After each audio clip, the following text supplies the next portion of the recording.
Muli na namang umarangkada sa mundo ang mga programa ng GMA Public Affairs. Pasok bilang finalist sa prestihiyosong New York Festivals ang 5 dokumentaryo, 3 sa Eyewitness. Baon ng pagmamalasakit at pagmamahal. Patuloy silang maglalayag. Parang mas mahirap yung pagbabalik nung putik dun sa lupa kasi lumulubog ka nga, tapos medyo mabigat siya. Yun, shoot agad. Ano mo? Piso.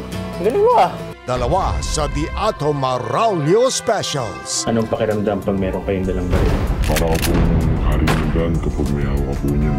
Habang lumalalim, parang mas nagiging mabagal yung flow ng hangin. At sa kauna-unahang pagkakataon para sa public affairs, ang pambato nating Black Rider, New York finalist na. Ito din pagkakataon ko para ipagkikinti yung pamilya ko eh. Patunay na basta GMA Public Affairs. Tatak World Class.